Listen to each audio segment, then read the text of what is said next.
اقبال شہر کے پاس ایک گونڈ علاقہ ہے، آپ سنتے رہتے ہوں گے، وہاں پہ ایک دفعہ ہم گئے، دوست تھے ہمارے بیرا شریف کے، وہاں پہ ان کے گھر گئے تو انہوں نے کہا ہے کہ جہاں پہ ایک دربار شریف ہے. ہم نے پوچھا کون ہے؟ انہوں نے کہا ان کا نام اسد اللہ قدسی ہے.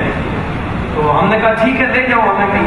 وہ ہمیں لے کے گئے تو ہم نے وہاں پہ جو رہنے والے لوگ تھے ان سے پوچھا ہے کہ حضرت کی کوئی سیرت کے بارے میں، کوئی زندگی میں کوئی ان کا اتار چڑھاؤ، اٹھنا بیٹھنا، کوئی طور طریقے.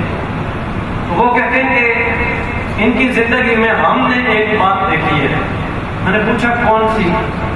تو وہاں پہ رہنے والے مرید وہ بھی کچھ عقل مند تھے اور ان کو بھی کچھ دین کی کڑن تھی. ویسے یہ بات نہیں ہوتی ہے، آپ جہاں جائیں گے وہاں پہ کسی مرید سے پوچھیں گے تو وہ پہلے ہی کرامات شروع کرے گا. ہمارے پیر صاحب نے فلاں وہ دیوار کو ایسے چلا دیا ہے، فلاں درخت کو انہوں نے اس طرح کر دیا، فلاں ہوا میں ایسے ہو گئے. بھائی مختلف قسم کی بولیاں آپ کو بولیں گے. وہ ان کے پاس ہم گئے تو وہ مرید کہتے ہیں کہ ان کی زندگی میں ہم نے ایک بات دیکھی ہے کہ یہ پوری زندگی کڑھن میں ان کی گزری ہے، تڑپ میں گزری ہے. میں نے کہا کیا ان کو کڑھن تھی، کیا تڑپ تھی؟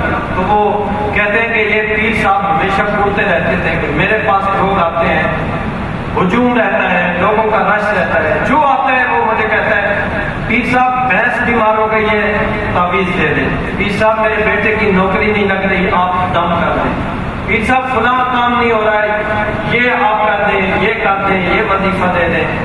بس جو آتا ہے اپنے اس کام کے لیے، دنیا کے چکروں کے لیے، دنیا کے اس مال کے لیے، دنیا کی دولت کے لیے.